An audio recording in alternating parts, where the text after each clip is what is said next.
Donc c'est à moi que revient l'honneur ce matin d'ouvrir cette séance de travail sur Robert Klein. Et je voulais revenir sur quelques circonstances qui nous amènent aujourd'hui à nous retrouver ici, à l'Institut national d'histoire de l'art, pour partager des lectures d'un matériau inédit en grande partie.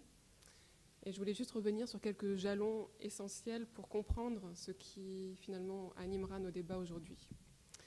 Donc en 1953, Robert Klein entreprenait un mémoire d'esthétique et de sciences de l'art, Ars et Techne, dans la tradition de Platon à Giordano Bruno, sous la direction d'Étienne Souriau à la Sorbonne. En même temps, il entreprenait une thèse restée inachevée, des réflexions sur l'art en Italie à l'époque du maniérisme, sous la direction d'Henri Bédarida. En 1960, c'est une thèse sur l'esthétique de la techné qu'il entreprenait avec André Chastel. Et en 1963, il entreprenait un dernier travail sur les tarots dits de Mantegna, pour les recherches de laquelle il obtint une bourse de la prestigieuse Villa Itati à Florence. Au début du printemps 67, il se réjouissait encore des dernières trouvailles, de ses identifications et attributions, et en avril, il se donnait la mort. La trajectoire intellectuelle de cet homme discret, qui sut forcer le respect des autorités les plus installées, celui qui, né en 1918 à Timișoara, en Roumanie, était passé de la médecine à la philosophie, de la philosophie à l'histoire de l'art, celui qui fut contraint aux travaux forcés parce que juif et résistant, celui qui fut déchu de sa nationalité roumaine lorsqu'il demanda le statut de réfugié politique en France en 1948 et qui resta apatride, comme il le dit lui-même, malgré ses demandes de naturalisation, soutenu par ses amis et soutiens fidèles, André Chastel en premier lieu, qui, comme le rappelait hier Henri Zerner, écrivit même au général de Gaulle, et qui, à l'aube probable, peut-être possible, d'une carrière américaine, mit fin à ses jours, alors qu'il méditait l'héritage de Warburg avec son condisciple de la Villa Itati, Carlo Ginzburg. Toute cette trajectoire intellectuelle qui raconte un pan de l'histoire de notre discipline et un pan de notre histoire tout court se trouve contenue dans quelques boîtes, aujourd'hui conservées à l'Institut national d'histoire de l'art dans ses fonds patrimoniaux.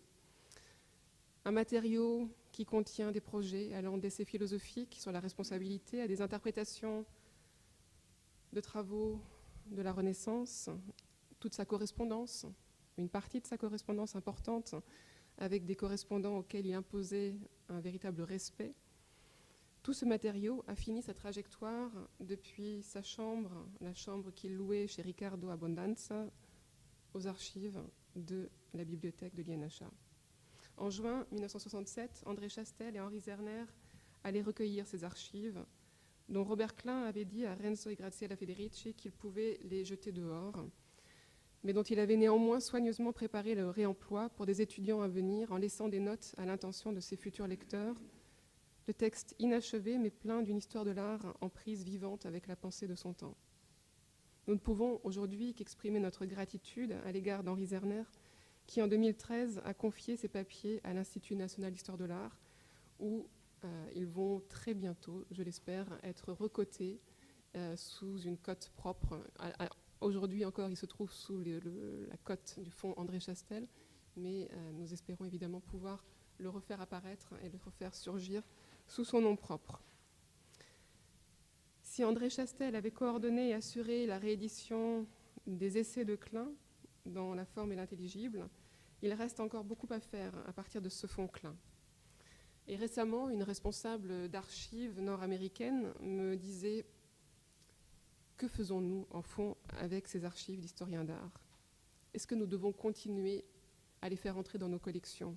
À quoi cela sert-il » En effet, elle constatait que l'historiographie partait principalement des écrits publiés et que les archives restaient relativement peu visitées, sauf pour les archives d'historiens d'art ayant constitué des catalogues raisonnés et qui servent encore aujourd'hui de mine pour des chercheurs cherchant à reconstituer des ensembles cohérents. Mais ce qui reste plus difficile à appréhender, ou ce qui, selon cette collègue, reste insuffisamment appréhendé, c'est ce travail sur des laboratoires de pensée qui sont en train de se faire et pour lesquels, finalement, les chercheurs peinent à trouver des formes. L'INHA a pris le parti de commencer une collection à l'initiative de Joanne Lamoureux, alors directrice des études et de la recherche de l'Institut, une collection consacrée à des inédits, à ces inédits qui sommeillent dans les archives et qui peuvent nous ébranler malgré la distance qui nous sépare.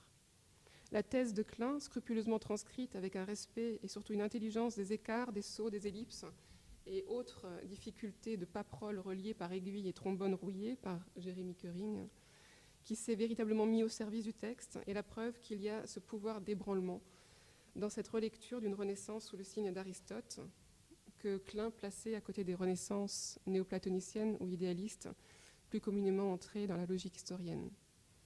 C'est sans doute un trait caractéristique de l'histoire de l'art selon Klein que rappelait hier Alessandro Nova lors de l'atelier de travail qui réunissait les intervenants de ce colloque autour des boîtes d'archives.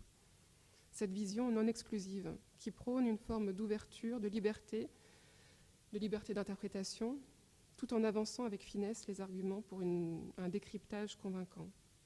Ce sont ces lectures que les intervenants du colloque vont examiner pour nous aujourd'hui.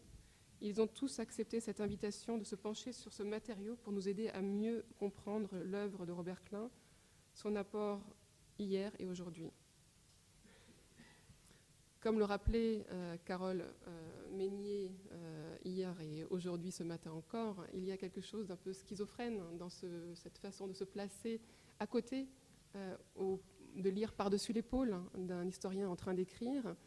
Et Antonella Fenech le disait très joliment hier aussi en nous présentant le matériau réuni autour des tarots dits de Montaigne, qu'il est parfois difficile de trouver sa juste place face à ces hypothèses, ces pistes, ces intuitions, qu'il est parfois difficile de ne pas se précipiter pour parachever l'inachevé tout en pensant la portée de ce qui est réuni dans ces cartons. Que tous les intervenants à ce colloque, dont les travaux se déroulent à Paris et à Florence, à la Villa Itati et au Kunsthistorisches Institut, dans un beau travail de coopération pour lequel je remercie Alina Payne et Alessandro Nova, que tous les participants donc soient remerciés de leur travail en mémoire de Robert Klein et au bénéfice d'une communauté scientifique qui trouvera ici matière à s'interroger sur sa propre pratique. Ces interventions, donc tous ces invités, apportent la meilleure réponse à la question de notre consoeur américaine: que faire des archives des historiens d'art? Mes remerciements vont enfin au grand orchestrateur de ces journées, celui qui a édité si finement l'esthétique de la techné et qui esquisse avec énergie les pistes pour la suite, Jérémy Kering, qui a véritablement œuvré pour ces journées et qui en est à l'initiative. Et je voudrais juste conclure en rappelant que l'INHA a monté en partenariat avec la Villa Finali et le Kunsthistorisches Institut de Florence un partenariat autour d'une bourse dédiée aux docteurs en histoire de l'art pour une recherche postdoctorale à Florence. C'est une bourse, enfin il y a 2 bourses par an qui permettent d'aller séjourner à Florence pour y mener des recherches. Et c'est une façon évidemment de rendre hommage à Robert Klein, elles lui sont dédiées. Et c'est aussi une façon de répondre à son invitation puisque ces papiers, il est laissé à l'intention des étudiants, les futurs étudiants qui aimeraient se frotter à ces sujets, qui aimeraient suivre ces pistes et à qui il léguait véritablement les notes de travail. C'est donc un appel qui est encore ouvert, qui vous est lancé et nous espérons les candidatures nombreuses. Merci beaucoup.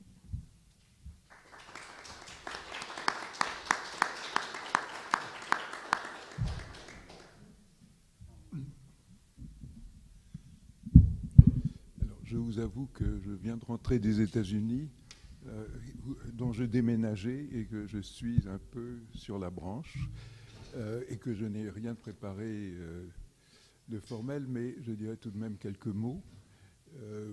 Robert Klein était quelqu'un qui a été très important dans ma vie. C'était un ami proche. Nous avons à l'occasion collaboré. Alors il faut vous souvenir qu'il était tout de même beaucoup plus âgé que moi, et c'était largement un aîné, mais c'était une personne absolument extraordinaire. Personnellement, ce que j'ai apporté est essentiellement sur la personne et la personnalité de Robert Klein. Je dirais que tout de même un mot sur son héritage, disons. La publication de La forme et l'intelligible a joué un grand rôle. Elle est précédée d'une longue introduction d'André Chastel qui a fait autorité plus ou moins assez longtemps. C'est-à-dire qu'elle résumait et elle construisait la pensée de Robert Klein essentiellement autour de tous les textes publiés. Et assez longtemps, Robert Klein est resté un peu dans l'ombre, disons, et un peu dans l'ombre d'André Chastel. Je pense qu'il faut le dire. Non que alors cette introduction est tout à fait remarquable, mais elle ne tient pas compte de tout, et en particulier des inédits. Et alors, ce qui me frappe personnellement, c'est le renouveau d'intérêt, cette sorte de rénovation de l'intérêt pour la pensée de Robert Klein, qui est très générale. Ça m'a frappé en France, mais aussi aux États-Unis, certainement. Alors en Angleterre, en Allemagne, je ne sais pas trop, mais parce que je suis moins familier. Mais de façon générale, il y a un renouveau. Alors il est dû, je crois, à deux choses. C'est que la première qui est essentielle, c'est le travail de Jérémy Koenig, et il faut, je ne veux pas le faire rougir, mais il a fait un travail absolument extraordinaire. Je dois dire que j'étais stupéfait de ce qu'il a réussi à faire, c'est-à-dire à débrouiller les fils d'un manuscrit vraiment très compliqué et à en faire une œuvre cohérente et qui elle-même a tout de suite stimulé, a largement contribué au renouveau d'intérêt pour la pensée de Klein. Alors du coup, on se penche sur tous ces inédits, et pour moi, c'est quelque chose d'extrêmement émouvant. Bon, merci.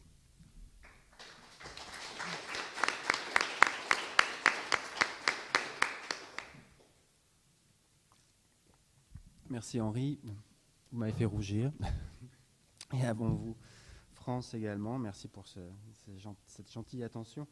Mais le travail, c'est un travail évidemment qui est collectif et qui a probablement été initié par Sébastien Chauffour, qui se cache derrière, puisque c'est Sébastien Chauffour qui m'a indiqué l'existence de ces archives au moment où je travaillais sur celle d'André Chastel, qui a révélé tout ce pan de l'œuvre de Klein qui venait juste d'être déposé par Henri, et qui m'a donc tout simplement invité à venir les consulter au moment où elles n'étaient pas encore vraiment cataloguées, accessibles, et j'ai pu prendre connaissance de ces archives grâce à lui. Donc merci beaucoup Sébastien.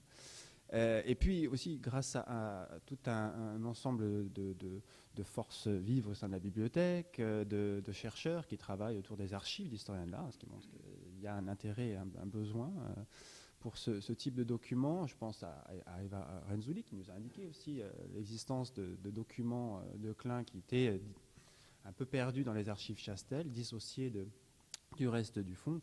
Et cela nous a permis de prendre connaissance de documents fondamentaux pour la bonne connaissance de Klein dans la perspective de ce travail, de ces journées parisiennes. L'atelier que nous avons mené hier avec grand plaisir, avec la plupart des intervenants de ce colloque, mais également pour une bonne part ceux qui vont intervenir à Florence à la fin de la semaine à la Villa Itati et au Kunst.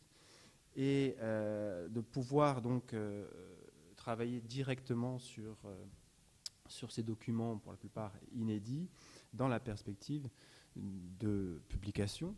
Et là, je salue aussi la volonté alors de la direction de l'INHA, mais également de la direction des éditions, et Marianne Dautré en particulier, qui a à cœur d'entreprendre un gros projet éditorial assez systématique de l'œuvre inédite de Klein, grâce donc aux travaux menés par les différents chercheurs qui interviendront au cours de ces différentes journées. J'aimerais également remercier, puisque je vais faire des remerciements plutôt qu'une introduction, parce que ton introduction finalement ne nécessite aucun apport supplémentaire. J'évoquerai simplement en queue de comète une lettre. Je lirai une lettre de Klein qui me semble amusante et qui permettra d'envisager un autre pan peut-être de l'historien et historien de l'art, philosophe.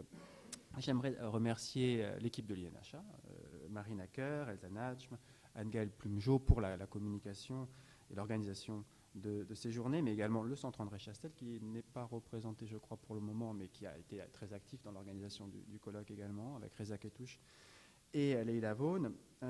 Bien sûr, la participation active également de nos collègues italiens, Alessandro Nova et Alina Payne, pour l'organisation évidemment des événements à Florence, mais également ici, leur contribution active à cette réflexion. J'aimerais évidemment à mon tour remercier Carlo Ginzburg qui a gentiment accepté de clore cette journée avec un entretien que j'aurai le plaisir de mener ce soir à l'auditorium à 18h. Et je me dois d'annoncer aussi, c'est un regret, mais l'absence de deux d'entre nous, deux colloquants. D'une part, Andrea Cavalletti, qui devait prendre la parole dès ce matin et qui ne peut pas nous rejoindre pour des causes de santé et des problèmes assez embêtants de santé, mais il a gentiment confié son texte à Carole Meignet, qui nous fera le plaisir de cette lecture. Et Ulrich Pfisterer, qui ne peut pas non plus nous rejoindre cet après-midi, car il est empêché parce qu'un ministre lui a demandé d'être présent à Munich pour une visite inopinée. Voilà. Juste peut-être un mot avant de passer à la lecture de cette lettre.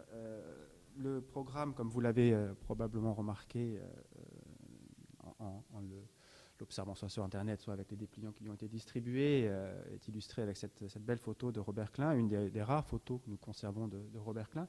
Une photo, et je remercie Antonella Fenech d'avoir mis le doigt là-dessus, une photo qui est présentée dans le sens qui est la sienne, c'est-à-dire que le document photographique est effectivement celui que nous voyons ici, la tête tournée vers la droite, vers sa droite, et lorsque l'on regarde le programme de Florence, il a la tête tournée vers la gauche. Alors, petite erreur qui n'en est pas une, en réalité c'est un travail de maquettiste, le maquettiste ayant préféré le représenter de la sorte, tourné vers la gauche, vers sa gauche, et comme Antonella me l'a fait remarquer, on a là deux manières de penser finalement le rapport à l'image, vers la gauche ou vers la droite, qui trahit évidemment le statut et la nature du document. Et peut-être faudrait-il préciser qu'il y a ici un petit renversement, mais qui nous montre deux aspects, c'est peut-être ce que l'on souhaiterait mettre en évidence au cours de ces journées, deux aspects de Klein, un retour sur son œuvre, vers le passé peut-être, avec ce regard vers sa droite, vers la gauche pour nous, et un regard vers le futur qui nous amène à imaginer que l'ensemble de ces travaux vont probablement, on espère du moins, aboutir à de nouvelles recherches, d'un nouvel engagement, sous une nouvelle forme en histoire de l'art, mais aussi en philosophie. Je ne serai pas plus long, et je dirai une lettre de Robert Klein adressée à son ami Jacques Guilherme, et comparse d'écriture notamment, une lettre particulièrement drôle, et c'est pour cette raison que j'ai souhaité vous la lire. Elle est un peu longue, mais je crois qu'elle mérite vraiment d'être communiquée. Alors, elle date du 23 janvier 1963. Ami de mon âme, ta lettre est venue à point pour susciter en moi une idée de génie. Je te la lirai à la fin de cette réponse. Ne saute pas les lignes, lis tout. Sans un peu de suspense, tu ne goûteras pas la solution. Donc, préalable. Sur le thème de Poulavasser, Brunnen, d'abord. Ton problème vient de ce que tu ignores honteusement la langue du camarade Georgiou Dej et du sous-signé. Le mot est pour faire savoir aux initiés parmi les acheteurs de la bouteille qui porte cette marque que le contenu de la dite bouteille est de l'urine. En effet, poula, dans la langue de mon pays, signifie l'organe génital masculin. La fontaine de l'eau de la poula est donc ce que tu penses, étymologie, pulus, latin, petit oiseau. Quant à 12-13, mon hypothèse est qu'il s'agit d'une date, le 12 du 13e mois. Tu n'es pas sans savoir que les peuples à calendrier lunaire adoptent de temps en temps un mois bissextile, si l'on peut dire, pour rattraper le soleil. La date étant écrite sous le signe de la lune, il est évidemment inutile d'indiquer l'année. Et de toute façon, le cachet, cette lune dont l'autre face est un soleil, a eu le soin de préciser pour les pédants qu'il s'agit du 17 janvier 1963. Tertio, et toujours à propos de la lune, il semble que tu as demandé des choses honnêtes et scientifiques à la gentille Maïté Mandrin, qui m'écrit en me disant qu'elle veut bien te rendre des services idem, honestes et scientifiques, mais qu'il faut que tu lui dises plus exactement ce que tu veux. J'approche de l'idée de génie, bien que la phrase suivante va commencer par le mot Bérès. Bérès, donc, m'a commandé ce matin chez lui en me disant qu'il y a une exposition du nom original de Forme au Palais de la Découverte et qu'il désirerait à ce propos un article d'une quinzaine de pages sur les formes mathématiques et celles de l'art à travers les continents, les siècles, les sciences, les arts, les esprits, les spéculations et tout. À publier dans la revue Science, à livrer vers mars, entendons avril. J'ai dit non et non. J'ai proposé Queneau, Caillois, Einstein, par table tournante, mais il a dit clin. Alors j'ai répondu que je tâcherais de trouver quelqu'un pour faire l'article à deux. Et il a dit d'accord. Je suis sorti et je n'ai plus pensé une demi-seconde à la chose, même pas à voir l'exposition. Vient ta lettre et tu devines le reste. Rien que pour le plaisir de signer Robert Guillerme et Jacques Klein, il est regrettable certes que Bérès obtienne ainsi ce qu'il veut, mais pour une fois, si tu es d'accord, et même si tu ne l'es pas, écris. Va aller Klein. Voilà. Alors j'invite Carole Meunier à nous succéder pour présenter la première session de cette journée. Et Carole qui va donc être un peu schizophrène ce matin puisqu'elle prendra la parole également pour Andrea Cavalletti. Merci. Pardon ? Mandon.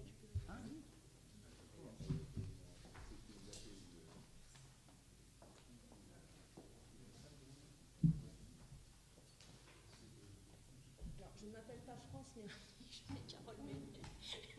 Je vais parler, je vais prononcer le texte de quelqu'un qui n'est pas là. Donc, je suis dans un état de schizophrénie avancée, mais je vais essayer d'assurer quand même la présentation du texte de mon collègue. Alors, je fais la présentation de l'auteur qui n'est pas là, et je lis l'auteur ensuite en son nom. Alors, Andrea Cavalletti est professeur à l'université de Vérone en philosophie morale. Il est notamment un spécialiste Walter Benjamin et il vient de publier en 2013 un texte qui s'appelle « De la jeunesse des classes et de leur avenir politique ». Il est aussi un éditeur de Folio Gesi, héritier de Walter Benjamin lui-même, et le texte Spartacus de 1969 vient d'être édité justement en 2016 par Cavalletti. Alors, il vous propose aujourd'hui, par mon intermédiaire, une réflexion sur le pendant philosophique de Klein autour d'un texte intitulé « Pensée l'habitus » avec Robert Klein. Alors, je vais le lire et je vous prie d'excuser le caractère justement très lu de mon intervention, puisque ce n'est pas mon propre texte. Alors, en conclusion de son mémoire inédit de 53-54, Ars et Techné dans la tradition de Platon à Giordano Bruno, dont il a été question il y a quelques minutes, un texte qui est tout à la fois une histoire du concept d'habitus ou de l'art possédé et une histoire de l'aristotélisme dans l'art, Klein écrit. Il n'y a pas chez Aristote une transparence de l'acte dans l'œuvre, ce que l'on reconnaît sont toujours des qualités en quelque sorte impersonnelles, susceptibles d'être comparées et mesurées. Le techniqué est plus ou moins ingénieux, savant, prudent, sage. Une nature qui serait douée de raison réaliserait l'art suprême et complet. La valeur du techniqué se mesure à cet idéal unique.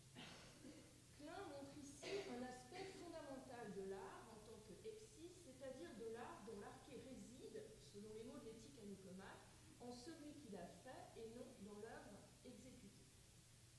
Cela signifie que la conception aristotélicienne de la techné, étant en même temps factive, car l'œuvre n'est à la rigueur rien d'autre que son acte, et et artificialiste, impliquant science et méthode, n'est pas au fond compatible avec les éléments individualisants et expressifs de la personnalité qui, en revanche, sont propres à l'art en tant qu'imitation.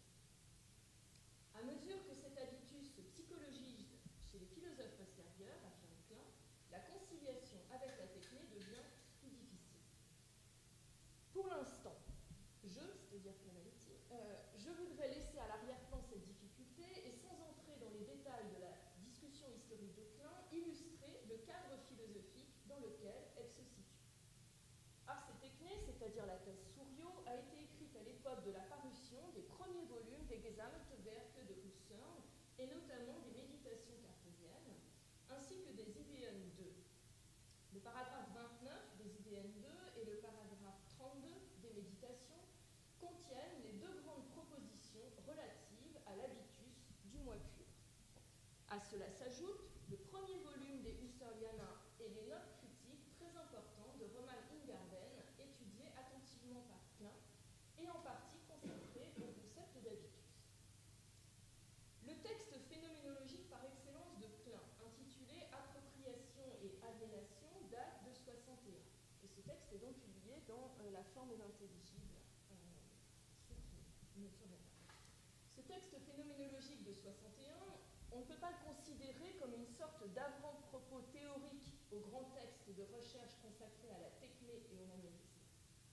Cependant, si l'on considère que les thèmes de cette recherche se répètent dans l'essai sur l'art et l'attention aux techniques qui date de 64, il devient légitime de concevoir les différentes versions de la thèse, ainsi que les écrits philosophiques réunis par Chastel autour de l'éthique, comme appartenant à une même élaboration incomplète, inachevée.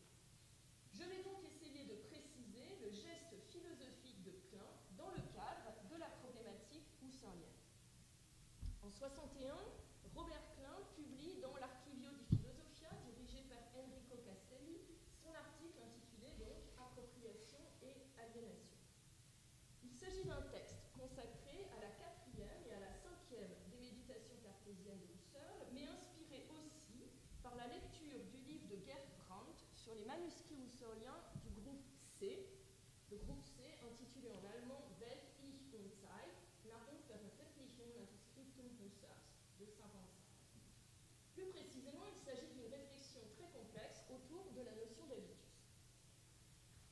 Comme vous le savez, dans le paragraphe 29 des Ideen 2 et dans le paragraphe 32 des Méditations cartésiennes, Husserl conçoit la constitution du moi en tant que connexion rigoureuse entre l'identité et la permanence du sujet, dans les termes de la fondation originaire, Urstiftung, de l'avoir, de l'habitus, ou bien de la sphère de ce qui m'est propre, Eigenheitssphäre. Autrement dit, le thème du compos sui réapparaît ici, décliné selon la figure nouvelle du moi pur, en tant que centre d'une conscience constituante. Cette conscience est un flux qui, tout en changeant, reste lié à lui-même. En fait, dans la présentation, le moi s'adresse à son thème actuel. Il est donc protendu vers son avenir et en même temps, il a sous les yeux, sans pourtant la thématiser, la pensée qui vient de passer. Cette rétention du passé est la condition de la cohérence du cogito. C'est grâce à la rétention que le passé reste, bien qu'absent et donc d'une manière implicite. Donc c'est bien grâce à la rétention que le passé reste en ma possession et par conséquent, il me détermine. Toute prise de position est rapportée aux prises de position précédentes et c'est justement à la première que les suivantes se rapportent. C'est donc une conviction de moi-même fondatrice. Si tout acte de conscience constituant est ainsi appropriation, alors la multiplicité des actes ou des acquisitions forme, je cite Husserl, un substrat identique de ces propriétés qui se constituent comme un moi, personne, permanent. En tant que pôle des flux de conscience, le moi s'approprie le monde pendant qu'il se forme comme sujet concret ou moment. Il contracte à la fois activement et passivement des habitus, lesquels deviennent ensuite, sur le plan empirique, des dispositions et des déterminations du caractère. Cet aspect ambigu de l'appropriation, qui garde le sujet sous la domination de son avoir, a attiré l'attention des interprètes. Dans ses cours consacrés à Husserl, Jean Wahl a remarqué que l'usage du mot habitus témoigne de la recherche d'un terme moyen entre activité et passivité. De son côté, Wilhelm Silasi a souligné que Husserl nomme habitus la totalité de mes rétentions, c'est-à-dire la totalité de ce que je possède. Cet avoir constitue mon style ou bien ma manière de penser selon le double sens du mot habitus. La notion de habitus masque et trahit son origine grecque.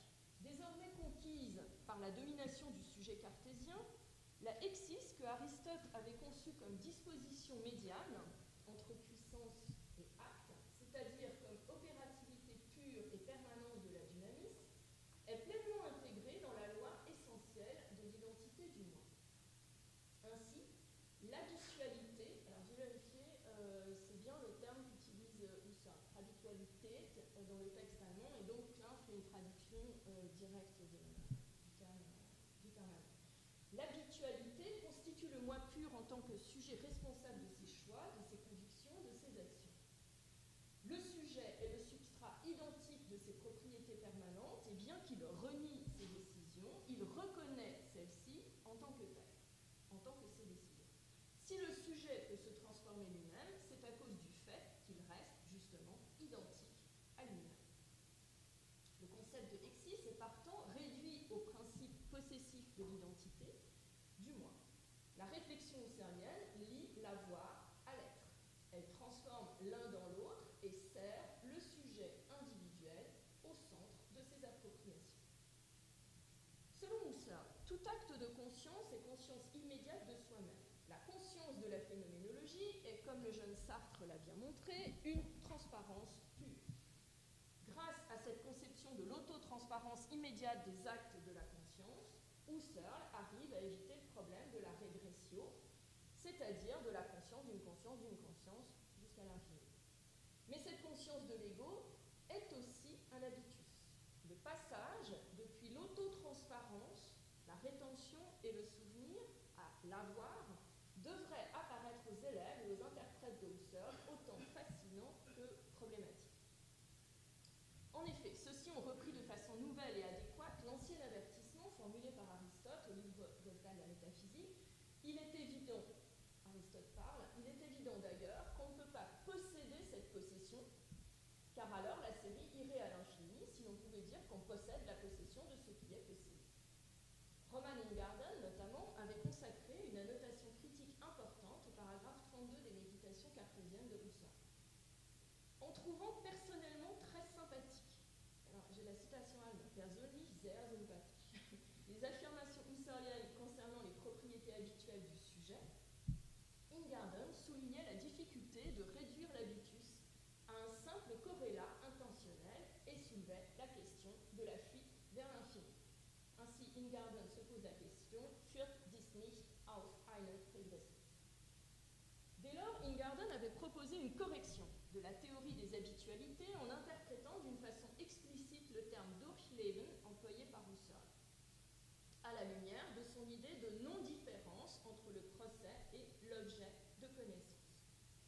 Les habitualités seraient caractérisées par un Durchleben, une vie perdurante, les habitualités seraient caractérisées par un Durchleben en elles-mêmes. Elles se donneraient en se prolongeant dans la conscience de soi.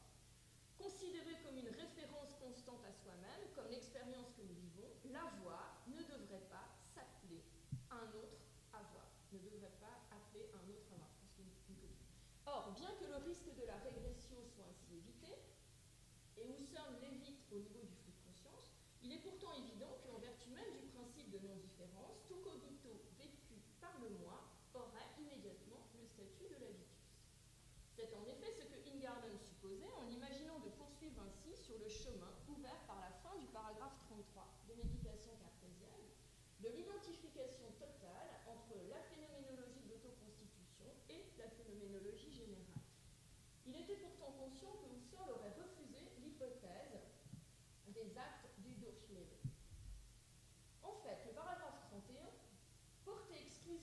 sur le moi pur, auto-évident dans tout acte de conscience. Par contre, Ingarden transpose ou bien pousse le Durchleben au niveau de l'avoir et par conséquent du moi contraire. Ce geste est lourd de conséquences. Husserl, en effet, a signé un rôle décisif à la réflexion en tant que première auto-objectivation du moi. Avec l'introduction de l'habitualité de tous les actes de conscience, ce primat de la réflexion disparaît et la hiérarchie de la conscience se dissout.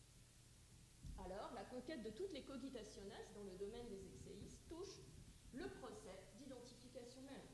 Le moi, pôle et substrat se dispersent dans la variété des habitus qui subissent à leur tour une transformation implicite et décisive. Évidemment, tout ceci, pour Husserl, serait inacceptable. Il est probable qu'en aidant Husserl dans la réécriture des méditations cartésiennes, Eugen Fink considérait sérieusement les objections formulées par Ingarden au point de les épouser, de les utiliser, afin de défendre la position husserlienne. En effet, Fink garde le rôle décisif du moi en tant que substrat, en recevant pourtant son identité même en tant qu'habitude, voire en tant qu'excès primaire dans les différents habitus des saints. Les habitus ont ainsi, dit-il, trois formes fondamentales, les prises de position, ou convictions, ou actions volitives, les dispositions involontaires et les dispositions passives mais volontaires, c'est-à-dire rapportées à l'organisation synesthésique et à la mobilité du live. Ils seraient donc tous soutenus et rendus possibles par l'habitualité principale et fondamentale du moi, c'est-à-dire l'habitualité de l'être moi-même identique. En s'éloignant d'Ingarden et en respectant les mots de Husserl, Fink précise que l'identité du moi ne peut pas être à son tour composée d'habitualité. Au contraire, ce sont les secondes qui remontent à la première et la exis cardinale à l'identité du moi pur. L'être dans le temps, le rester soi-même du moi à travers tous ses vécus, n'obtiennent pas des actes une propriété stable. En revanche, il est déjà habituel en lui-même, dans son même être identique. Les habitualités ne le forment pas, elles le concrétisent seulement. Un habitus fondamental, non objectif et non concret, structure ainsi le cogito en le dotant d'une stabilité primaire. Cette interprétation aura deux conséquences. La première, que je peux seulement mentionner, touche un niveau plutôt technique. La phénoménologie de l'autoconstitution semble se superposer immédiatement, et non comme Husserl le soutient à la fin du paragraphe 33, dans un développement ultérieur, à la phénoménologie en général. La seconde nous intéresse spécialement. Si cette fondamentale habitualité de l'être moi-même identique permet au moi de se retrouver sans tomber dans le regressus, qu'est-ce qui distingue réellement rester soi-même du Durchleben de Ingarden? Autrement dit, pour quelle raison ce premier habitus ne devrait pas être un parmi tant d'autres? C'est-à-dire simplement, selon l'expression de Deleuze et Guattari, une habitude, l'habitude de dire « je ». Ricoeur a écrit que l'habitus marque la flexion de l'être à l'avoir, du moi au mien. On pourra bien concevoir, comme l'a fait Fink, un habitus primaire qui définit l'être du moi. Le lien entre l'exis et la propriété du sujet va rester toutefois inviolé, et il ne perd rien sans ambiguïté. En 1957, un autre philosophe allemand, le spécialiste de Maine de Guiron, Gerhard Funke, consacre au problème phénoménologique de l'habitus le premier livre du livre Transzendentale Phänomenologie, et ensuite l'article Transzendentale Phänomenologische Untersuchung über universalen Idealismus Intentionsanalyse und Habitusgenese. Tout un programme en soi, je reprends si vous voulez. Donc, l'année suivante, Funke conclut sa grande étude sur le concept d'habitude, Gewohnheit, avec un chapitre intitulé « Le moi en tant que substrat des habitualités chez Husserl ». Dans ce contexte, Funke ne cite pas la révision de Fink, à l'époque encore inédite. Il connaît pourtant très bien les textes de Ingarden et il propose une solution originale. Il réaffirme la non-coïncidence de l'habitus avec la subjectivité absolue et il répond ainsi à Ingarden. Les habitualités ne peuvent pas être transcendantes et elles n'ont pourtant aucune qualité spéciale. Funke évite la constitution d'une objectivité transcendante en opérant une distinction nouvelle. Il affirme que les exéistes ne sont pas des noémata transcendantes et que pourtant elles laissent des traces. Il s'agit des restes, des sédiments. C'est un terme husserlien que Merleau-Ponty va récupérer. Donc des sédiments de nos vécus qui transcendance seconde à côté de celle proprement dite et fondamentale qui caractérise le moi. Afin de délimiter leur domaine, Funke reprend le concept de paratranscendance, que Oscar Becker avait introduit dans les années 40 dans un contexte de dérivation heideggerien et ouvertement pro-nazi. Becker appelait paratranscendance ce qui nous caractérise naturellement à la naissance, c'est-à-dire l'égalité d'être et de manière, d'essence et d'attitude, ou en d'autres termes, l'appartenance à un peuple, une race, à un paysage. Funke sépare le terminus technicus paratranscendance de son contexte nazi et le ramène au thème husserlien en substituant à Wesen habitus. Le moi, en tant que substrat des habitudes, se montre dans le flux de la conscience avec lequel pourtant il ne coïncide pas. L'habitus est plutôt un résidu de transformation du flux. Il n'est pas transcendant, mais forme le reste insurmontable de la paratranscendance. Si son resté ne résulte pas au contraire de ce qu'il est pour Ingarden d'un acte spécial, c'est en raison du fait qu'il remonte à la rétention.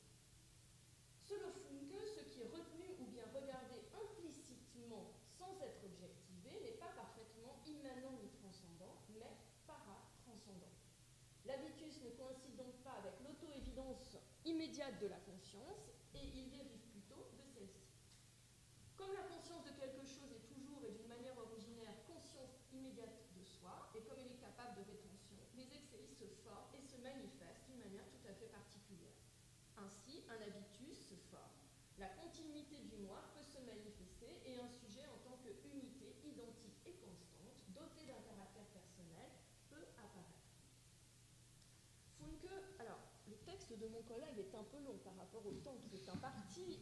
Je ne sais comment le tailler, donc je vous prie de m'excuser pour une communication qui déborde, c'est ça? Voilà.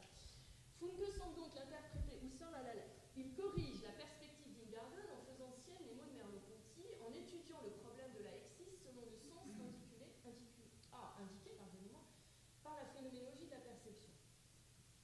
Je cite, « À côté de toutes les expériences et les réflexions, il y a aussi un moi qui connaît originairement soi-même, qui est autoconscience et qui est conscience de soi, non pas à travers une constatation ou une déduction objectivante, mais dans un vivre immédiat.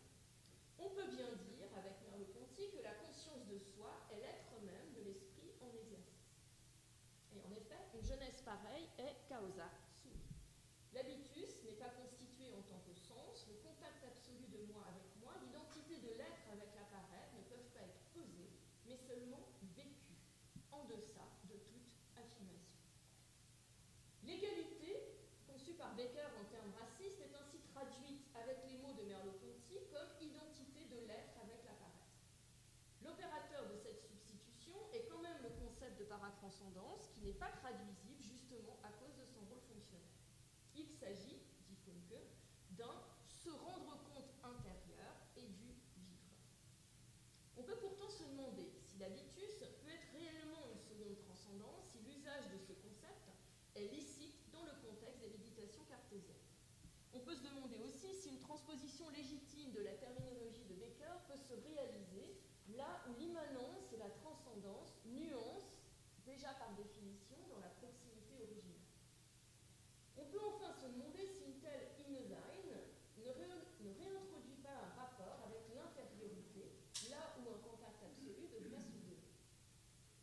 Brandt a répondu en 1960 à la critique d'Adorno à Husserl en affirmant que l'immanence n'est pas pour Husserl intériorité, ni un dedans, mais la proximité originelle. Funke, qui a lu le livre de Brandt, prétend en revanche garder dans la paratranscendance l'intériorité du résidu, ou encore son expérience immédiate. Ingarden a donc imaginé un au-delà de la réflexion, le Durchleben, qui transforme tout acte en habitualité. Fink, par contre, a essayé de sauvegarder l'identité du moi en le transformant en habitus fondamental. De son côté, Funke, qui a isolé la rétention en tant que domaine des excénis, a défini l'habitus comme un résidu incontournable du flux de la conscience en déplaçant donc le problème de l'intériorité et en associant à celle-ci le Durchleben même. Ainsi, à travers une série de discussions subtiles et parfois byzantines, l'habitus du moi pur a été interprété dans le signe soit de l'identité de la conscience, soit des dispositions concrètes singulières. Il semble donc impossible de et en même temps la distinction entre habitualité concrète et identité du moi-même. Klein, dans le texte de 61, Klein lit la critique d'Ingarden et la construction impressionnante de Funke qui représente deux positions différentes devant l'impossibilité de réduire l'habitus à un noème, à un contenu de la conscience. Klein ne reprend pourtant pas le stratagème de la paratranscendance, il ne suppose même pas que les habitualités se constituent en des actes de conscience spéciaux. Il formule par contre une hypothèse radicale. Si le moi, avec tout acte qu'il effectue, acquiert une propriété permanente, nouvelle, ces propriétés constituent les caractères connaissables du moi pour autrui, c'est-à-dire dans une perspective extérieure d'emblée et possible seulement après le passage au point de vue intersubjectif. Les intentionnalités exigées par les essayistes ne sont donc pas spéciales. En revanche, elles proviennent d'un autre moi. Ce n'est donc pas la transcendance qui s'introduit dans le Durchleben. Au contraire, c'est l'habitualité qui implique la sortie de soi-même et le passage à travers l'altérité. Je cite Klein, sur les deux plans, il faut manifestement le détour par une objectivation pour que, mis en face de moi-même, je m'aperçoive de mon avoir. Klein radicalise ici une position à laquelle Husserl était arrivé en remarquant dans le paragraphe 58 des Ideen 2 que, je cite, « Il n'y a pas de soi constitué, donné, disponible comme un objet, et de tel soi qui reste encore complètement caché à soi, seulement les autres peuvent avoir une certaine compréhension à travers l'Einfühlung. » On traduit par empathie ce que dit par mon collègue, mais je précise. On pourrait dire que l'habitus reste pour Klein caché ou inappropriable. Mais en même temps, et pour la même raison, la ipsis se montre au regard des autres après le passage nécessaire au point de vue intersubjectif. Cette nécessité reflète l'ancienne difficulté remarquée par Ingarden. Klein dit ainsi, elle se comprend aisément parce que l'expérience directe de l'habitus impliquerait un avoir de mon avoir, et ainsi de suite, à l'infini. L'originalité et l'intelligence de l'interprétation de Klein réside dans le fait que celui-ci n'essaie pas d'éviter ou bien d'exclure la régression. Bien plutôt, Klein accepte le statut problématique et paradoxal des habitualités, et d'une manière cohérente avec le passage des idéaux qui vient d'être cité, il le conçoit lié à la théorie husserlienne de l'Einfühlung. Le paradoxe du non approprié dans ma conscience, écrit-il, renvoie nécessairement au paradoxe de l'intersubjectivité. Sur la base de ce renvoi, de leur connexion intime, le problème de la régressio et de ce que Derrida appelait le problème immense de l'intersubjectivité phénoménologique s'éclaircissent l'un l'autre. Je dirais, Cavaletti dirait, que Klein garde le paradoxe de l'habitus et l'associe à celui de l'expérience de l'altérité pour qu'il s'annule dans une cohérence logique parfaite. Concernant donc ce problème de l'intersubjectivité, nous savons que Husserl définit l'Einfühlung dans le terme d'un transfert aperceptif et d'intentionnalité immédiate. Il s'oppose à la théorie de l'empathie, donc Einfühlung soutenue par Lipps, et il soutient que nous ne pouvons pas faire l'expérience directe et originaire de l'alter ego, mais seulement l'expérience analogique, indirecte, mais véritable, de ce qui est inaccessible directement en soi. En d'autres termes, il s'agit de l'expérience originaire d'une non-originarité.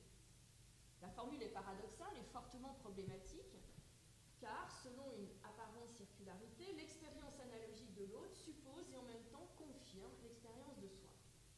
Mais le paradoxe se dissout et le cercle vicieux est annulé si on passe, comme Klein le suggère, sur le plan de l'habitus et si l'on considère donc que la conscience originaire même du moi implique, en tant qu'exis, une non-actualité ou bien une non-appropriation.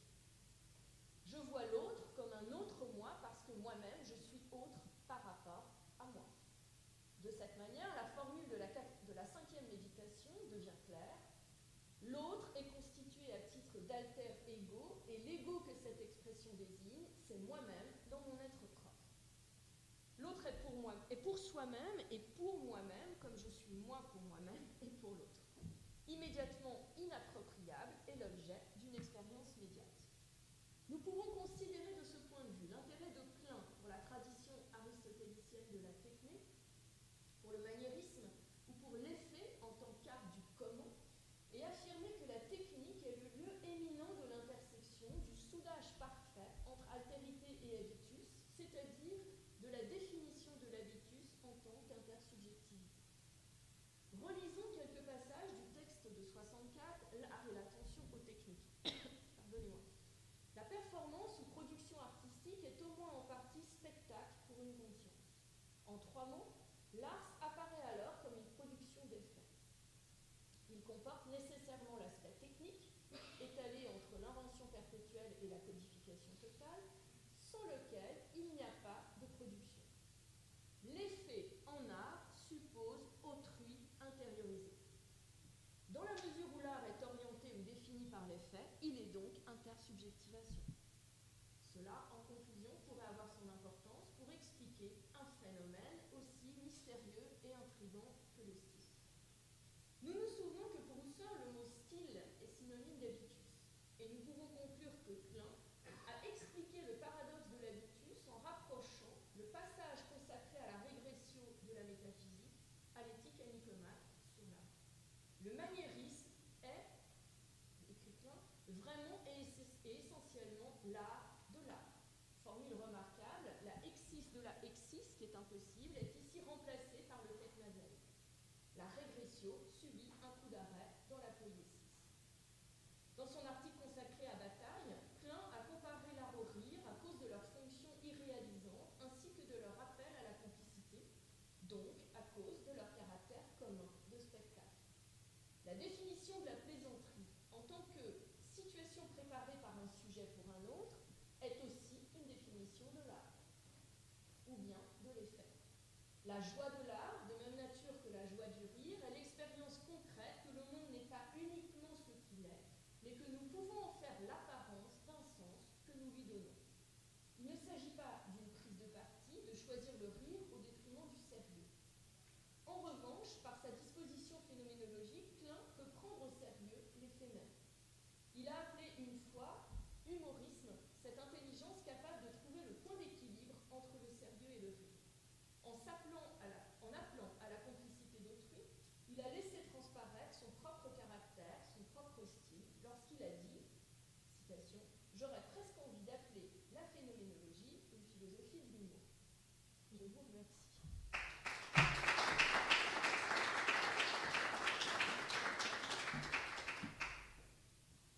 Alors, les questions sont ouvertes. Je poursuis dans la schizophrénie la plus totale. On fait les questions après. D'accord, entendu.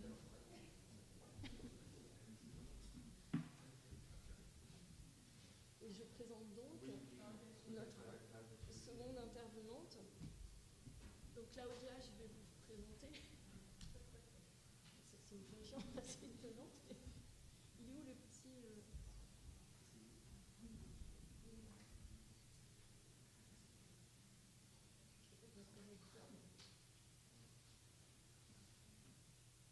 Claudia Géry, je vous présente volontiers.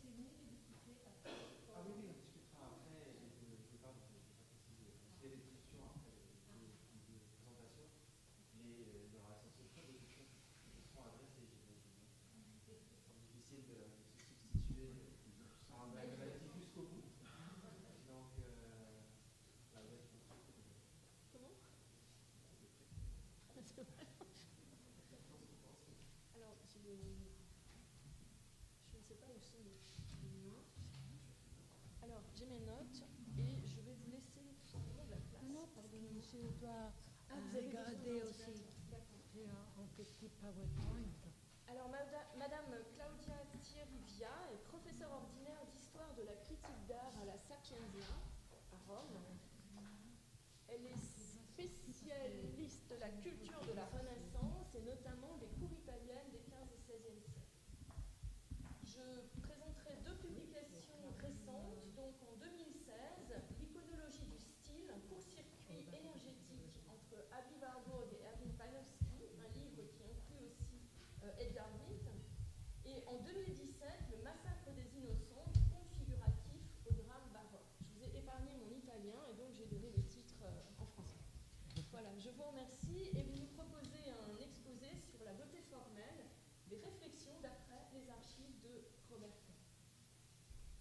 Merci de votre introduction. Merci à Jérémy Kering pour m'avoir donné la possibilité de consulter les matériaux de Robert Klein. Ça a été une expérience très intéressante, mais c'est compliqué. Aussi, c'est compliqué. Ma intervention aujourd'hui, c'est à propos de la beauté formelle. C'est un conseil qu'il y a beaucoup de connexions avec les conseils d'habitus qui a été exposé maintenant pour la relation d'Andrea Cavelletti. Et alors, je présente seulement des réflexions et des connexions entre les notes du manuscrit dédiées à la beauté formelle et aussi quelques réflexions aussi par rapport à des autres études, des autres publications que Robert Klein a fait dans les mêmes années, presque dans les mêmes années. Sous le titre des projets d'esthétique, sous le titre des projets d'esthétique sont rassemblés dans un dossier contenant 44 feuillets quelques notes manuscrites de Robert Klein, aujourd'hui dans le fonds Robert Klein, déposé à l'Institut national d'histoire de l'art. Sur le frontispice, on peut appeler un frontispice la première page, sur le frontispice des projets d'esthétique sont indiqués quelques thèmes, l'un à la suite de l'autre. L'attitude esthétique, je ne sais pas si c'est possible de les lire, mais je les cite. Alors, il y a des thèmes dans cet ordre: l'attitude esthétique, la beauté formelle, les rires, la crise des lèvres, réalisme académique et perspective dans le set art. Mon ambition d'affronter les recherches de Robert Klein pour ces projets d'esthétique a été durement mise à la preuve lorsque je me suis trouvée face à une série de notes manuscrites dont le caractère fragmentaire me ramenait à mes expériences précédentes aux prises avec les notes d'Abby Warburg qui me contraignaient à naviguer à vue dans sa pensée. En effet, les notes manuscrites de Robert Klein au sein de ces dossiers se référant essentiellement en ordre dispersé à l'attitude esthétique, au rire et à la beauté formelle, avec quelques notes sur la crise des lèvres, mais seulement une page, et quelques renvois à des essais du début des années 60, comme les notes sur la fin de l'image, 1962, peinture moderne et phénoménologie, 1963, l'éclipse des lèvres d'art, 1967. Rassemblés par la suite avec d'autres textes consacrés à la Renaissance et à l'éthique par André Chastel, comme nous savons dans les volumes La forme et l'intelligible. À la fin des notes sur les projets d'esthétique, Robert Klein trace les plans d'un livre qu'il avait l'intention de consacrer à l'esthétique, composé d'une introduction sur la méthode, d'une deuxième partie consacrée à la beauté formelle et au rire, et une troisième partie conclusive sur l'essence de l'attitude esthétique et l'expression du temps. Une sorte de sommaire essentiel qui indique toutefois la substance de ces positions théoriques qui sont tracées dans les notes manuscrites. Seulement hier soir, grâce à Philippe Despois, je suis venue à connaissance qu'il y a un projet par Klein sous ces idées de faire une grosse recherche sur l'esthétique. C'est un projet que Klein a envoyé à la Johns Hopkins University dans l'octobre 1966 et la lettre de présentation a été faite par Erwin Panofsky dans cette occasion. Et dans ce projet, il y a seulement une brève page. Dans ce projet, il a essentiellement souligné qu'il veut faire un projet sur la nature of aesthetic response, quindi proprio sur la nature de la réponse esthétique, et surtout, il voudrait se concentrer sur la beauté formelle et sur les rires. Alors, il va correspondre exactement à les projets qu'il a tracés dans les notes contenues dans les projets esthétiques, que c'est les dossiers que nous allons analyser. J'ai donc tenté d'extraire du manuscrit des projets d'esthétique, notamment quelques notes sur la beauté formelle, qui sont en partie reprises, mais surtout approfondies dans les dossiers des cours que Robert Klein a tenus à Montréal en 1955 et 66, consacrés formellement à ce thème, afin de faire interagir avec quelques remarques sur l'attitude esthétique. En réalité, dans les dossiers du cours sur la beauté formelle, composé de 43 feuillets manuscrits, je n'ai pas trouvé, contrairement à ce quoi je m'attendais, vu leur caractère universitaire, une sorte de syllabus avec les thèmes des cours. Mais plutôt, j'ai trouvé quelques pages de notes avec des résumés des chapitres qui renvoient plutôt au projet d'un livre d'esthétique, sans doute comme résultat des cours qui n'a cependant jamais abouti. Nous sommes à la fin de 1966. Dans les notes introductives au projet d'esthétique, Robert Klein renvoie aux catégories esthétiques suivant la distinction traditionnelle: les beaux, la grâce, les sublimes, les comiques, les tragiques. Bien que reconnaissant un caractère de confort à ces catégories esthétiques, Robert Klein conteste leur absence de valeur, d'objectivité et de précision, puisqu'il s'agit, selon lui, de quelqu'une des modalités de l'expérience esthétique qui pourrait aussi en prévoir d'autres, comme l'ironie, les grotesques, les sarcasmes. Ce sont là des thèmes qui lui sont chers et qui avaient caractérisé ses études sur la Renaissance et sur le maniérisme, pour lesquels il avait trouvé une certaine harmonie avec les recherches de Eugenio Battisti, qui avait publié son livre L'Antirinascimento en 1962. Mais au-delà d'une définition des catégories esthétiques, il est de toute manière impossible de les classer, suggérait Klein. Et autre, Robert Klein se demande comment savoir si une de ces catégories est exclusivement esthétique. Est-ce que le rire est une expression esthétique? Est-ce que la mélancolie n'est pas une expression esthétique? En effet, les états d'âme, il utilisait le mot Stimmung, peuvent être des formes d'esthétisation. Bref, Robert Klein propose d'identifier les modalités permettant d'expliquer la beauté en cherchant plutôt la fonction esthétisante et non pas ce que l'on peut ou l'on ne peut pas définir en soi comme esthétique. Alors c'est surtout sur la fonction esthétisante qu'il va concentrer sa recherche. Il faut donc faire la distinction entre une théorie explicative objectiviste, formelle, et une théorie subjectiviste.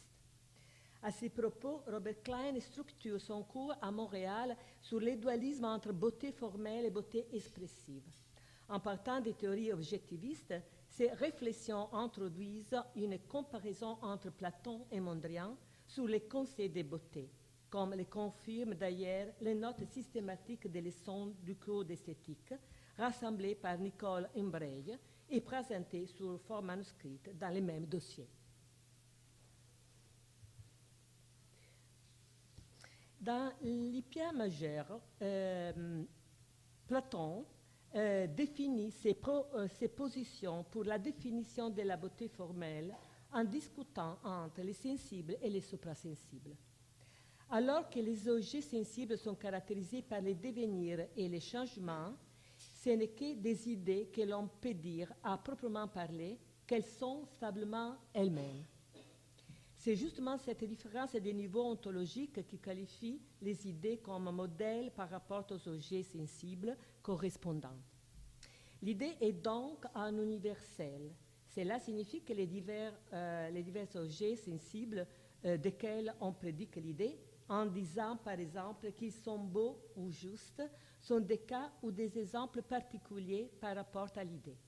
L'idée est donc dotée d'existence autonome et son existence ne dépend pas du fait de pouvoir être pensée. Elle est donc participe des objets sensibles. Ça, c'est pour Platon. Mais à ses propos, Robert Klein se demande ce qui suit. Si le beau était une idée...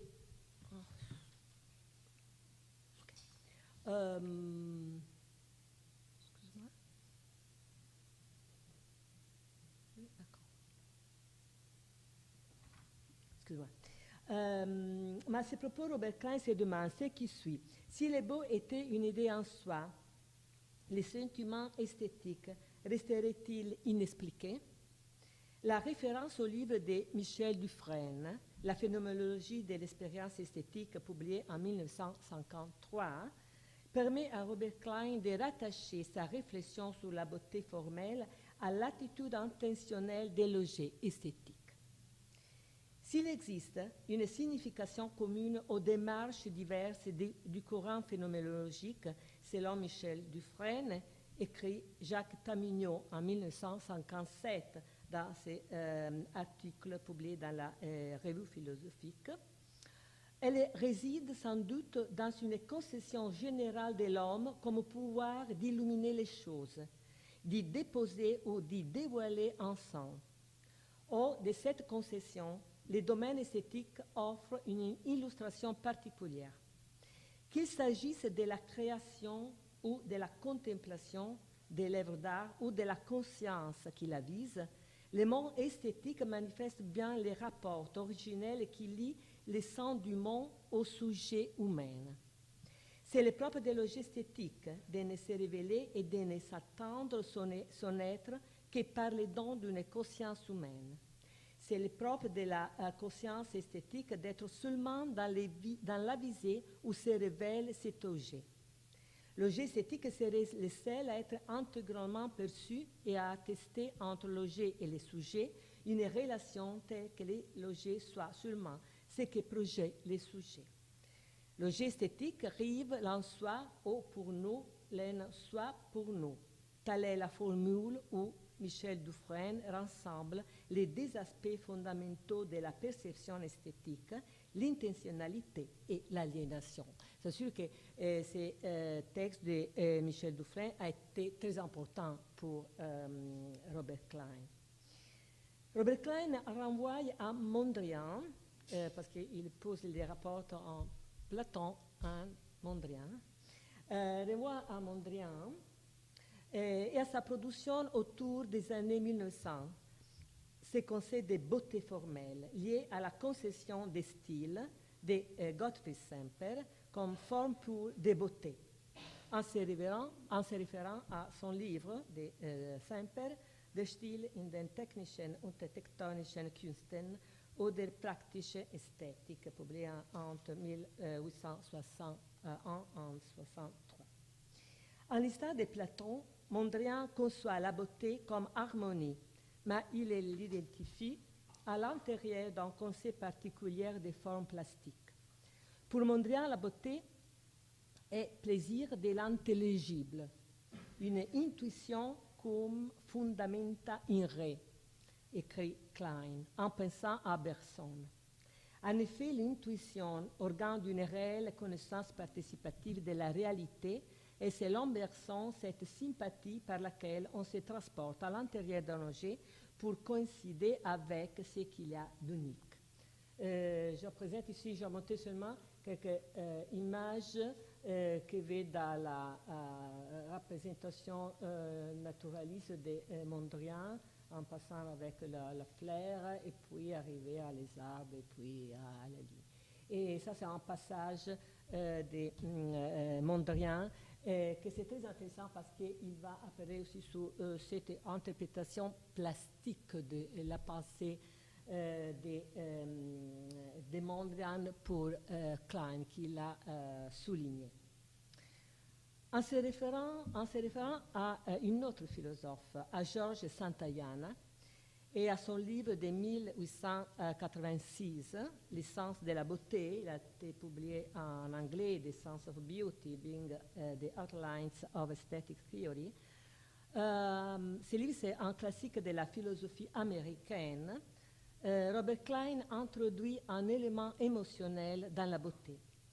C'est plaisir de la beauté qui caractérise la définition de beauté du philosophe espagnol.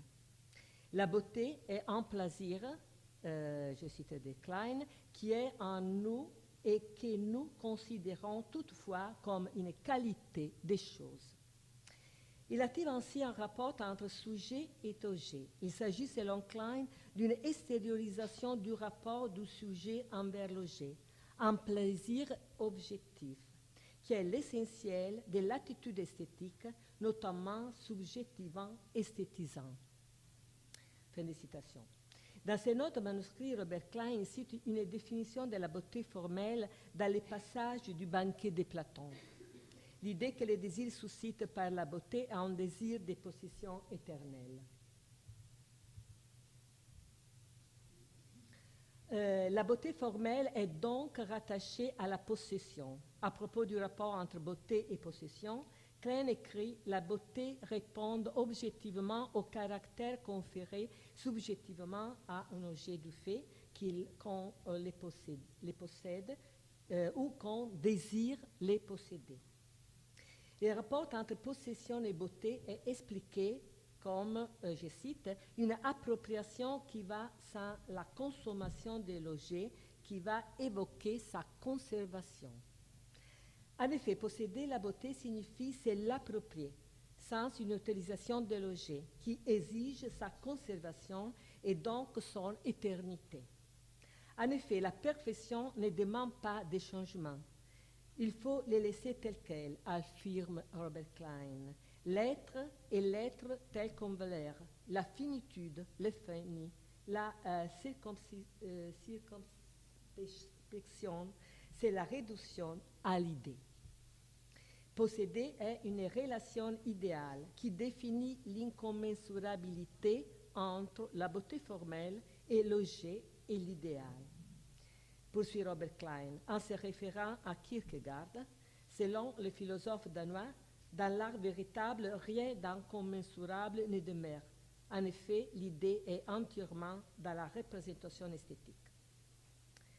Pour expliquer et rendre ces concepts compréhensibles, Robert Klein renvoie à un proverbe idiomatique anglais. You cannot have your pudding and eat it. Tu ne peux pas avoir ton dessert et le manger, qu'il considère comme l'expression la plus efficace pour expliquer les concepts de beauté formelle.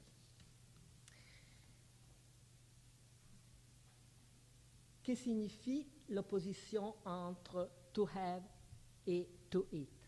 Se demande de manière rhétorique Robert Klein, qui articule la réponse en 3 points. Les premières, interdiction de consommer l'œuvre, l'objet. Deuxième, puissance liée au fait que l'objet existe.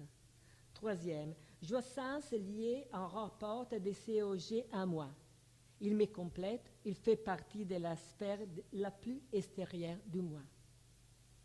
De ces 3 points dérivent les caractères d'inviolabilité de l'œuvre et donc de perfection et d'éternité, des réalités et de l'objet œuvre en tant que fin en soi et donc de satisfaction, harmonie. Et enfin, appel à moi, c'est le 3e point, appel à moi, fait pour moi, et prolongement de mon corps qui est mon avant-derrière sphère d'extériorité. Parce que l'objet possédé par excellence est l'objet que l'on a fait, c'est-à-dire la beauté achevée, ou, dans les faits, devient une expression de la contemplation de ces objets. Fin de citation. C'est là une affirmation qui semble renvoyer au mythe de Pygmalion, c'est ajouté par Robert Klein, au mythe de Pygmalion et au vers séduisant d'Ovide qui rendent à travers l'image la stupeur progressive de Pygmalion face à son œuvre qui se transforme dans sa création créée. Là, la citation par les métamorphoses d'Ovide. L'objet artistique ne renvoie donc pas à la temporalité, mais à la beauté accomplie, l'achevé comme atemporel. Il y a des types de possessions, poursuit Robert Klein, ayant leur corrélat esthétique. Première, souvenir, c'est-à-dire la beauté des souvenirs, qu'il définit beau lyrique, en se référant au passé, à la mémoire et donc à la historisation. Deuxième, collection par rapport à l'ordre, à la symétrie et au classement, qu'il définit beau pédant. Puisque la possession a un caractère de virtualité, le sentiment de la possession suppose un acte d'intersubjectivité de l'habitus ou de l'avoir. Robert Klein réfléchissait déjà sur cet aspect au début de son texte, l'esthétique de la techné, où il soulignait la puissance de faire et donc l'art comme libre disposition d'un pouvoir, l'art comme faculté, comme virtualité d'action. L'avoir, écrit Klein dans ses notes manuscrites, est un acte, une faculté, une capacité intellectuelle, une puissance virtuelle, il va répéter, un habitus.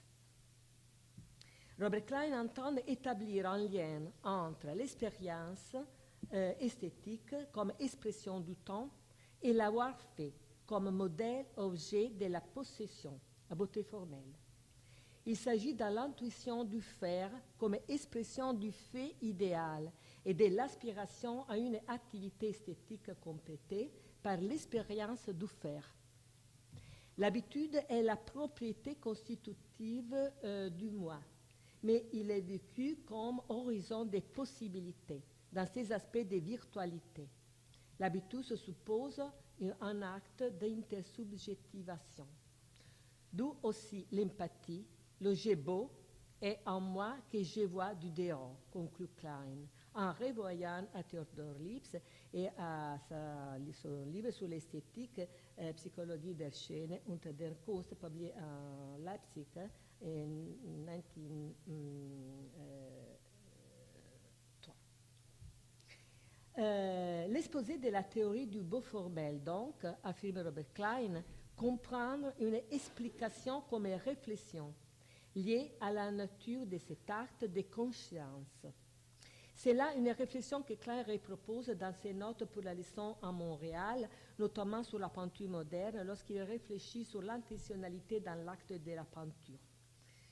Les œuvres de Brancusi ne sont pas les images d'une idée de l'œuf, pas plus que les figures de Giacometti ne sont pas des fils de fer insuffisamment dégrossis, mais des réflexions concrètes, toujours reprises, épolies et repolies sur notre désir, pesant pas si platonicienne ou édipienne, de posséder l'œuf.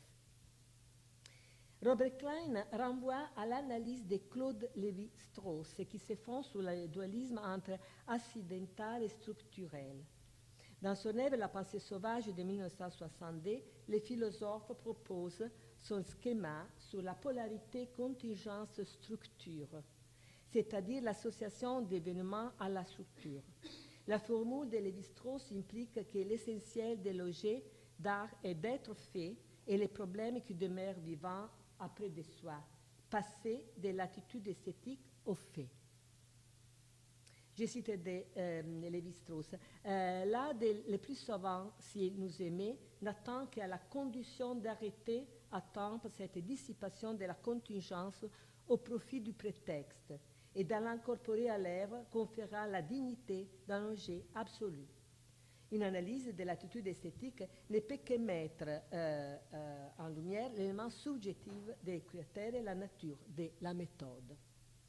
Pourquoi, poursuit Lévi-Strauss, nulle forme d'art ne mériterait ce nom si elle se laissait capter tout entière par les contingences extrinsèques, que ce soit celle de l'occasion ou celle de la destination, car l'œuvre tomberait alors au rang d'icône supplémentaire au modèle ou d'instrument complémentaire à la matière ouvrée. Si les arts archaïques et les arts primitifs et les périodes primitives des arts savants sont les seuls qui n'éveillissent pas, Ils les doivent à cette consécration de l'accident au service de l'exécution, dont à l'emploi, qui les cherche à rendre intégral du donné brut comme matière empirique d'une signification. Il faut enfin ajouter que l'équilibre entre structure et événement, nécessité et contingence, antériorité et extériorité est un équilibre précaire, constamment menacé par les tractions qui s'exercent dans un sens ou dans l'autre selon les fluctuations de la mode, du style et des conditions sociales générales. Ça, c'est pour Lévi-Strauss. Enfin, une des questions qui demeure ouverte, observe Robert Klein, concerne la beauté littéraire et musicale. La beauté n'est pas nécessairement liée à l'art. La beauté formelle, affirmait Bernard Berenson, l'est cité par Robert Klein, dans son essai Estetica, etica e storia nelle arti della rappresentazione visiva, publié à Florence en 1948, est utilisée pour exprimer de la satisfaction pour tout genre d'activité. La beauté formelle en musique et en littérature a le même caractère que la beauté formelle visuelle, écrit Robert Klein. Expliquer l'effet des caresses, la finesse d'une exécution musicale, les timbres d'une voix, les veloutés d'une peinture correspondent à un désir si subtil que l'on n'a pas pu les concevoir avant qu'ils ne soient exaucés. L'objet caresse est ainsi le sujet même. Les visuels réalisent d'ailleurs les prototypes de la beauté formelle. La beauté est la marque sensible sur un objet de sa position idéale par les regards. La différence entre la beauté formelle de type classique et la beauté expressive, l'éclatant, la splendeur du choc, écrit Robert Klein, consiste dans la consommation de l'objet et dans la transformation de la beauté en leader, qui extrait l'objet vers la forme du spectacle, c'est-à-dire, j'ajoute, de la performance. Les notes manuscrits consacrés à la beauté formelle et à l'attitude esthétique, comme partie de ces projets d'esthétique, sont donc restés jusqu'ici inachevés.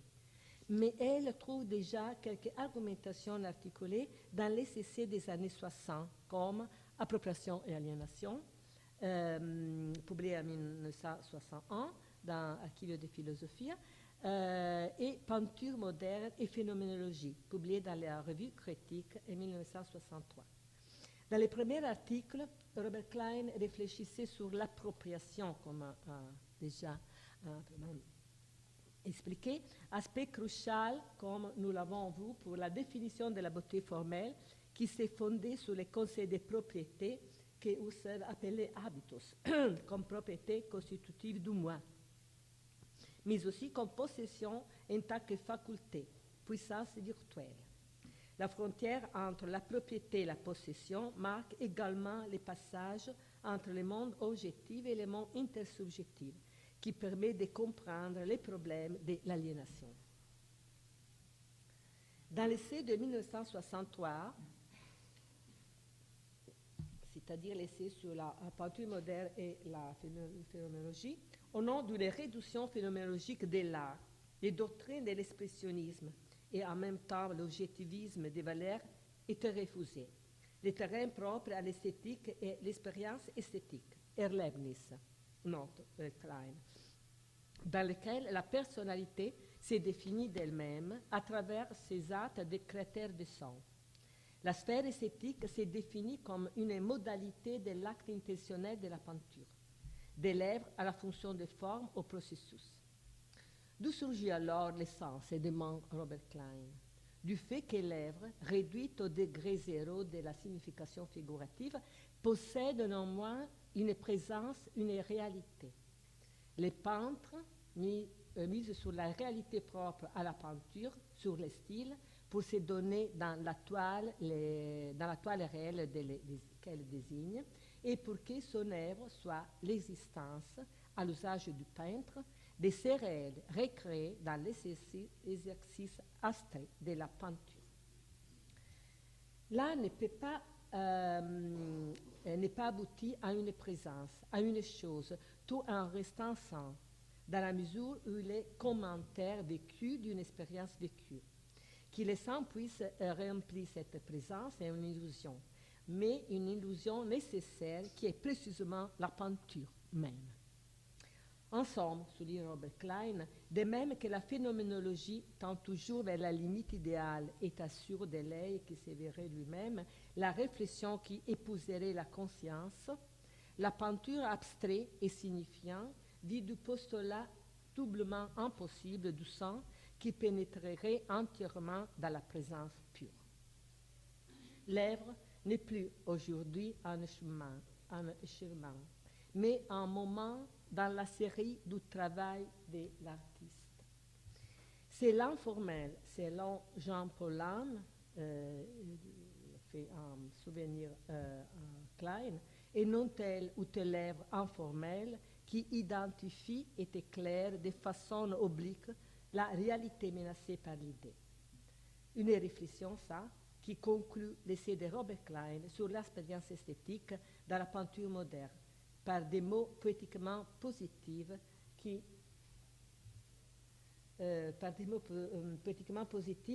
ne laisseraient pas imaginer la fin lucide et dramatique de sa vie et de ses pensées.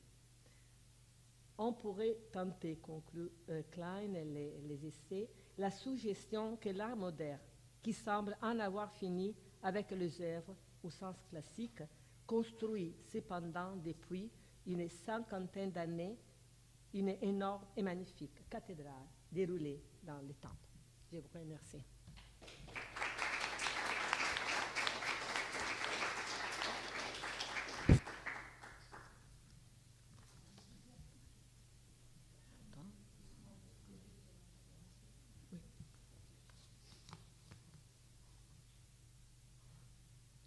Alors, les questions sont ouvertes sur les deux interventions qui ont eu lieu.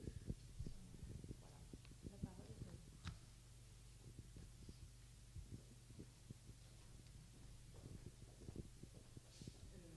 C'est une question un peu générale, mais finalement nous sommes ici dans l'Institut national d'histoire de l'art, et en écoutant tout à l'heure le texte de Cavaletti qui était magnifiquement rendu par Carole Meignet, je me suis posé la question, qu'est-ce que l'on sait sur un plan vraiment biographique sur la fréquentation par Klein des philosophes de son temps? Parce que c'est finalement, encore une fois, comme on l'a dit hier, mais la dimension biographique me paraît devoir vraiment mériter des explorations beaucoup plus systématiques. Mais j'aimerais savoir, en fait, c'est une question qui se pose à toute la salle, quel rapport Klein avait avec les philosophes français, avec les Husserliens, avec les représentants de la phénoménologie?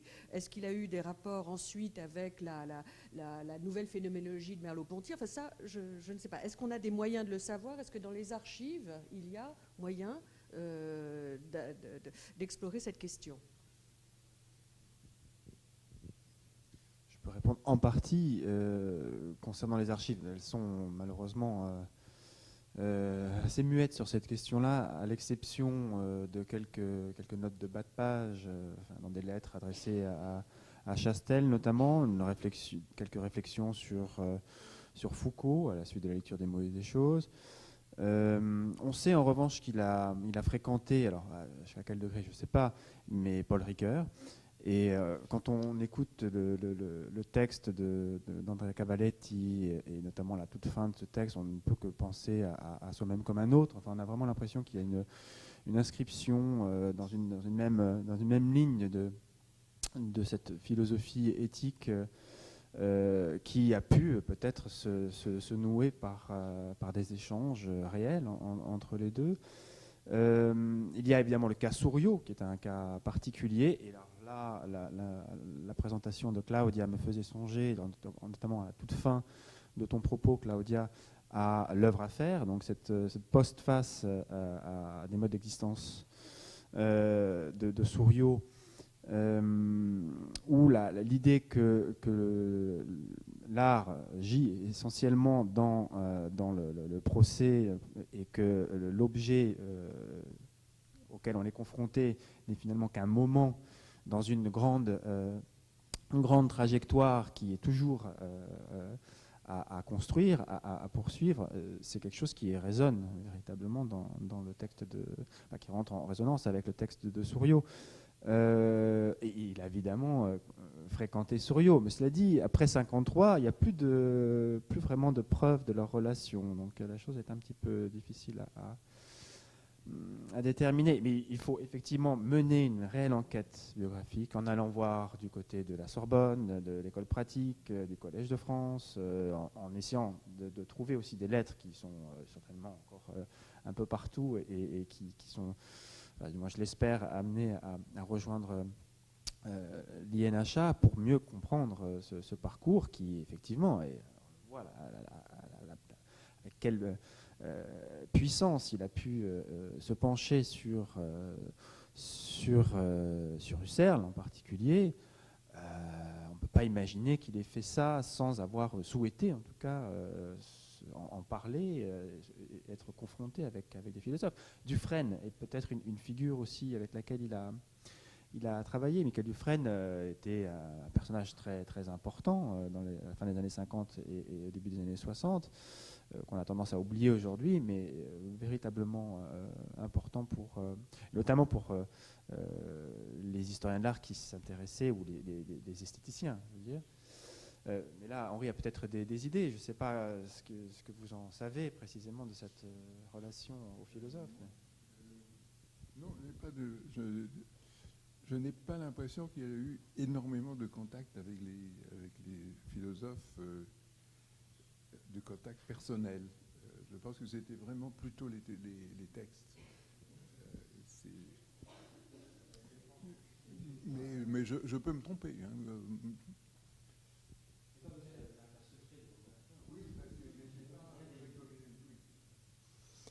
Oui, un grand merci pour les deux communications. Ça avait quelque chose d'un petit peu sidérant. On n'imaginait pas, avec ce qu'on a entendu, dans l'auteur Robert Klein, un érudit historien de l'art. Hein. On pourrait être tout à fait dans un colloque de philosophie. C'est la première réaction. La deuxième, qui rejoint la question qui vient d'être posée, peut-être qu'il faut se poser la question biographique sur le sens au plan de sa formation. Quand j'ai écouté la conférence de Andrea Cavalletti, encore plus. Quand j'ai écouté la conférence d'Andrea Cavalletti, j'ai été frappé par les coordonnées qui étaient données dans la lecture de Husserl, Ingarten, Fink, etc. On pense à un ancrage dans la tradition husserlienne qui est bien antérieur à sa période française. On pense peut-être à son passage à Prague, où c'était extrêmement fort. C'est l'un des points où ce débat-là s'est développé en Europe centrale. Donc là encore, il faut, je crois, continuer cette exploration bien au-delà de ce que nous donnent les archives. Troisième point, ce qui m'a frappé dans la lecture que fait Klein de Husserl, c'est combien il va dans le sens où il anticipe de choses en effet qui auront pu être touchées après par Derrida, et après Derrida, dans la question de la tension entre, on va dire, autotransparence de la conscience de soi et celle des rétentions primaires, secondaires, etc. Tout le travail qu'a fait après Derrida Bernard Stiegler en se posant la question de la technique et en insistant particulièrement sur la question des rétentions. Enfin, on voit qu'il touche au même type, au même nœud de paradoxal chez Husserl. Et là, il y a quelque chose de tout à fait fascinant et actuel. Donc, je pense que ce sont des textes qu'il faudrait soumettre à quelqu'un comme Bernard Stiegler, par exemple.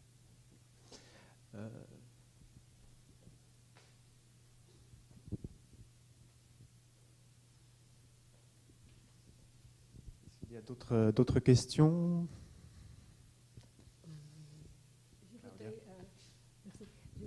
Ajouter seulement quelques observations sur les rôles de la philosophie pour Robert Klein, mais c'est seulement une notation que j'ai extraite de la lettre que je citais.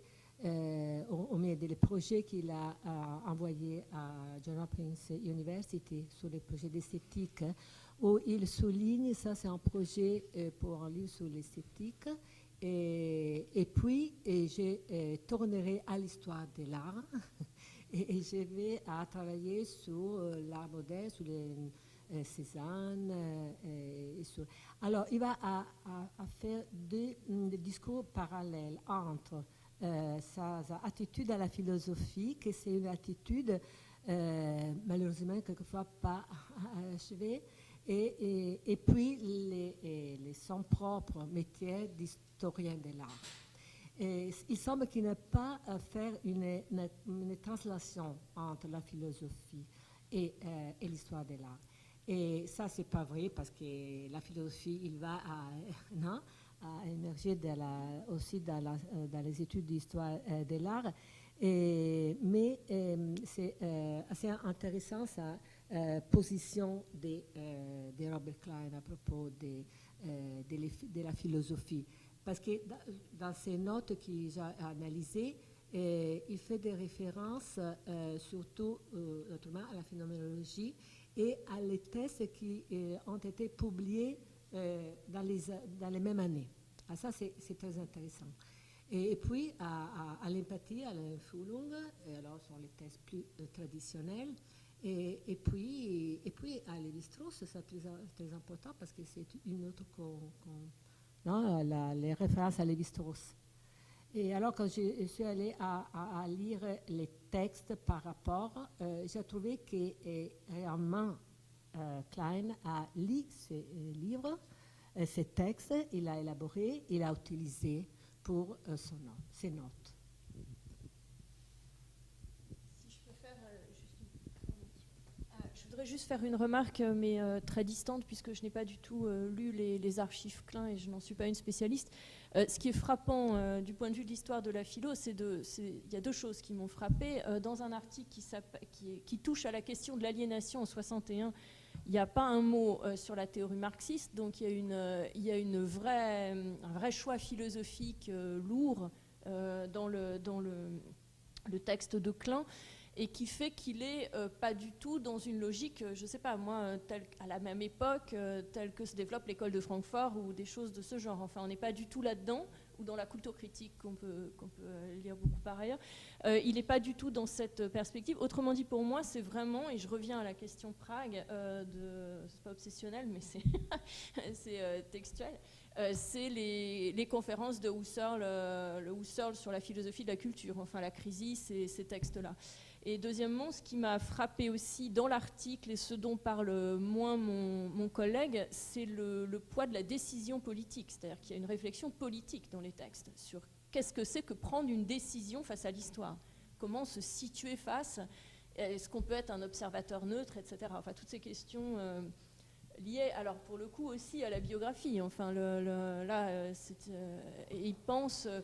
sans vouloir exagérer le point, mais il pense après la catastrophe aussi. Donc il est dans une réflexion qui est tout à fait étonnante, où il veut maintenir cette question de la conscience et de son unité, et de la décision, tout en discutant l'habitude, donc une forme de passivité. Mais il est dans je voudrais insister sur ce point, il y a pas mal de phrases dans le texte de 61 qui sont une réflexion politique aussi, pas seulement phénoménologique, ou du moins les choses se nouent les unes avec les autres. Non, c'est pas une signalation parce que c'est vrai qu'il n'y a pas de référence à l'immatérialisme marxien, mais il y a quelques références, mais je n'ai pas vu la possibilité de les approfondir, à Freud, à propos aussi de l'aliénation. Et ça, c'est intéressant. Peut-être, je ne sais pas s'il y a des autres matériaux sur Freud. Il y a dans l'essai sur la responsabilité, la dernière partie, toute une réflexion sur les apports éventuels de la psychanalyse, la question qu'il se pose, c'est-à-dire en quoi la responsabilité est constitutive du sujet.